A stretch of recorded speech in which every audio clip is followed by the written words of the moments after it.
दबाया नहीं करता।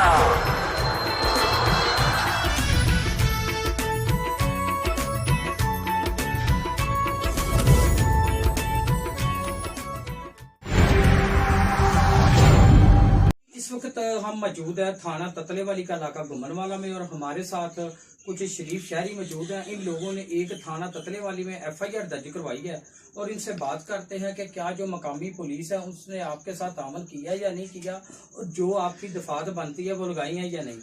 जी जनाब, की नाम थोड़ा? मेरा नाम मोहम्मद शफीक। अच्छा शफीक साहब, मैनू ये दसो कि कौन लोग ने जिन्हें वकूआ किया, तफसील नाल दसो। ये लोग ने बासर लोग ने बुरहान वल मोहम्मद अकरम इन्हें वकूआ किया घसीट के लिया पार्लर चो साडी हमशीरा नूं ते बेदर्दी नाल हवेली लिया के जदों कोप करके इज्जत तक गया पर मौके ते मैं पहुंच गया जिहदी वजह तो मेरे देख के नस गया।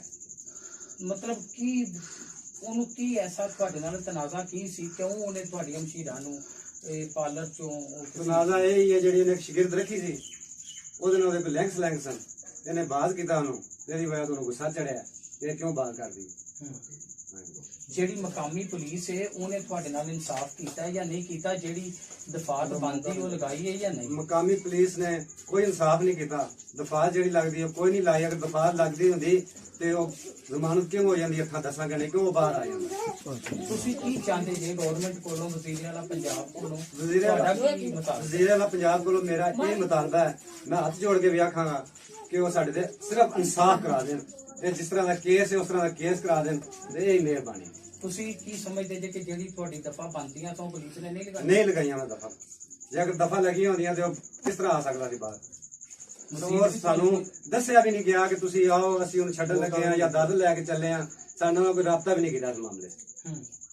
ਤੁਹਾਡਾ ਇਹ ਮੁਤਾਲਬਾ ਕਿ ਤੁਹਾਨੂੰ ਇਨਸਾਫ ਮਿਲੇ? ਸਾਡਾ ਇਨਸਾਫ ਹੈ, ਇਹ ਹੀ ਮੁਤਾਲਬਾ ਹੈ ਕਿ ਸਾਨੂੰ ਬਿल्कुल इंसाफ क्लियर इंसाफ साफ मिलना चाहिए। जी नाजरीन, आप बातें सुन रहे थे इस मजलूम खानदान की। उनका यही कहना है कि इलाके के कुछ बास और गुंडा लोग हैं जिन लोगों ने मेरी हमशीरा को कत्ल करने की कोशिश की है और उसे अगवा करने की कोशिश की है। अगर हम मौके पर ना पहुंचते तो शायद हम मजीद हमारा कोई जानी या माली नुकसान मजीद कर देते।